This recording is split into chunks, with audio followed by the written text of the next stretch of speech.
안녕하세요. 공포학과 M교수입니다. 인간이 문명을 이루기 시작하면서 이들이 어떻게 살아왔는지는 책을 통해 알 수 있습니다. 단 100년 전만이라고 해도 지금처럼 스마트폰이나 인터넷에 자유롭게 기록을 한다는 건 불가능했기 때문이죠. 이렇듯 우리는 각국에 기록되어 있는 내용을 토대로 당시의 상황을 간접적으로 살펴볼 수 있는데요.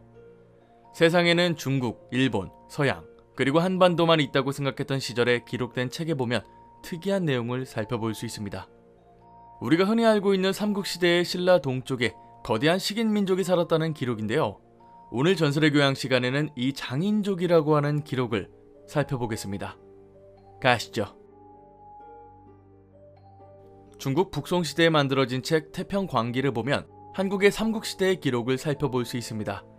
신라 동쪽에는 몸이 커다란 장인족이라는 종족이 살고 있으며 그 나라의 이름은 장인국입니다. 실제로 한국의 역사서인 삼국사기 신라편에서도 이를 확인할 수 있는 구절이 있는데요. 전래되는 말로는 동해의 외딴 섬에 대인국이 있다고 하지만 이를 본 사람이 없다.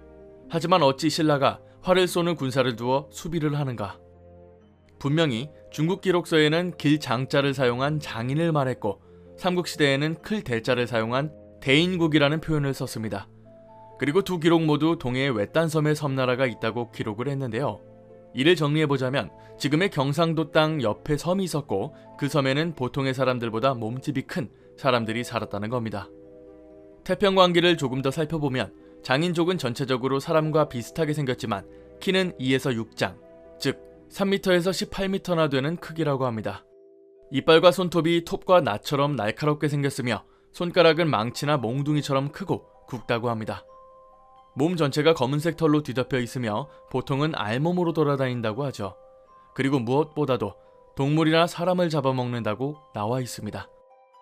이 섬에 표류한 중국의 여자들이 있었는데 이곳 장인족이 여자들에게 옷을 지어서 바치게 했고 이로 봤을 때 무조건 알몸이 아닌 옷을 입기도 했다는 추측이 가능하죠. 하지만 보통 사람들이 입는 옷과는 완전히 다른 옷을 입었다는 대목이 나오기도 합니다. 중국의 기록서 태평광기에는 장인족에 대한 조금 더 자세한 내용도 기록되어 있습니다.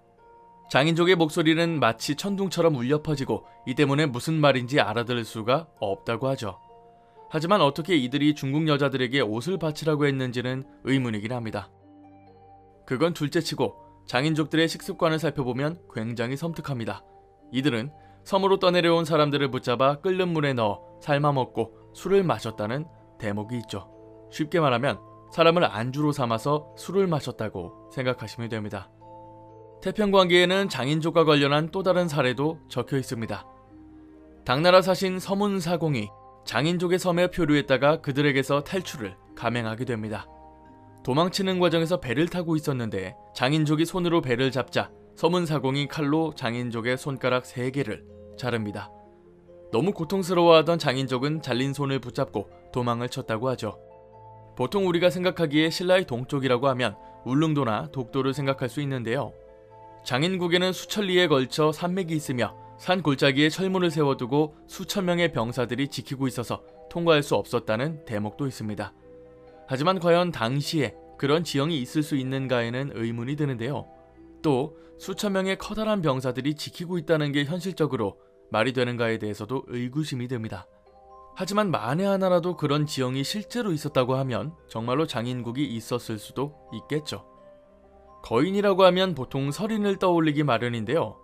우리나라에도 18m나 되는 거인이 있었다는 기록을 보니까 뭔가 이질감이 들면서도 참 신기합니다. 물론 대부분이 중국의 기록서에 나오는 내용이지만 말이죠.